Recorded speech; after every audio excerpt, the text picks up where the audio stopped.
অশান্ত বাংলাদেশের রাজনৈতিক অস্থিরতা, চাপের মুখে দেশ ত্যাগ করেছেন প্রধানমন্ত্রী শেখ হাসিনা। ঢাকা থেকে পালিয়ে উত্তরপ্রদেশের গাজিয়াবাদে চলে এসেছেন তিনি। দেশ ছাড়ার আগে মুজিব কন্যা ইস্তফা দেন বলেও জানিয়েছে বাংলাদেশ ফৌজ। শুধু তাই নয়, বর্তমান পরিস্থিতিতে পদ্মাপাড়ে শাসন ব্যবস্থা যে তারাই নিয়ন্ত্রণ করবেন তা একরকম স্পষ্ট করেছেন সেনাপ্রধান জেনারেল ওয়াকার উজ্জামান। সেখানে আমরা সিদ্ধান্ত নিয়েছি যে একটা ইন্টারিম গভর্নমেন্ট আমরা ফর্ম করব এবং ইন্টারিম গভর্নমেন্টের মাধ্যমে এদেশের সমস্ত কার্যকলাপ চলবে। আমরা এখন মহামান্য রাষ্ট্রপতির কাছে যাব যে এই ইন্টারিম গভর্নমেন্ট ফর্মের ব্যাপারে ওনার সাথে আলাপ আলোচনা করে আমরা একটা ইন্টারিম গভর্নমেন্ট ফর্ম করে দেশ পরিচালনা করব। আমি আপনাদের কথা দিচ্ছি, সমস্ত হত্যা, সমস্ত অন্যায়ের বিচার আমরা করব।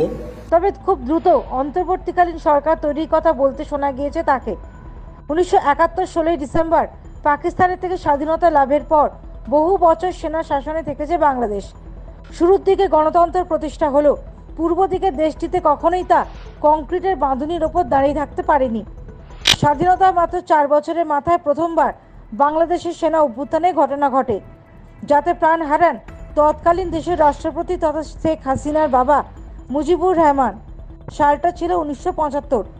ওই বছর আগস্ট থেকে ডিসেম্বরের মধ্যে মোট 3 বার সেনা অভ্যুত্থান দেখেছিল পদ্মাপাড়ের দেশ। চাকরিতে কোটা নিয়ে সাবেক প্রধানমন্ত্রী হাসিনা যে মন্তব্য করেছিলেন তাতেই আগুনে ঘি পড়েছে। মুক্তিযোদ্ধা বনাম রাজাকার এই দুটিতে দ্বিধাবিভক্ত হয়েছে বাংলাদেশ। বাংলাদেশে হাসিনা সরকারের পতন যে ভারতের উপর বড় প্রভাব ফেলতে চলেছে তা একরকম স্বীকার করে নিয়েছেন তাবর আন্তর্জাতিক বিশেষজ্ঞরা। বরাবরই দিল্লির সঙ্গে মধুর সম্পর্ক ছিল হাসিনা সরকারের, সেই কারণেই ভারতের সবচেয়ে নির্ভরযোগ্য প্রতিবেশী হলো বাংলাদেশ। কিন্তু এবারে আন্দোলনে ভারত বিরোধী স্লোগান অনেক বেশি শোনা গিয়েছে। মুজিব হত্যার পরেও যা এতটা ছিল না। এছাড়া এই ঘটনার জেরে চীন বাড়তি সুবিধা পাওয়ার চেষ্টা চালাবে বলে মনে করছেন রাষ্ট্রবিজ্ঞানের বিশেষজ্ঞরা।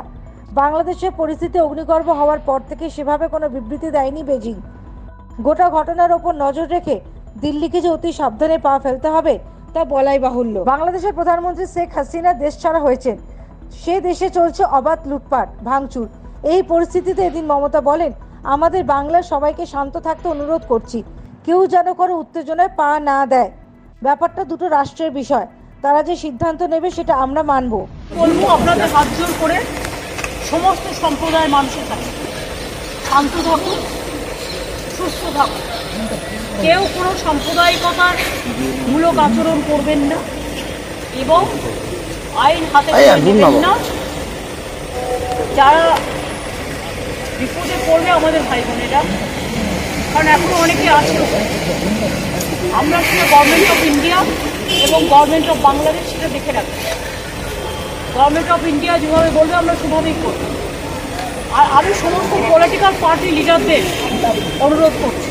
Bureau report, the United India news. ঠিক আছে, এরা বলে নিয়ে যাইতে পারি। আর কিছু নেওয়া যাবে? আম আছে, আম। এই বড় ভাই, তোমার শক্তি কমে গেছে, আম খাবা না?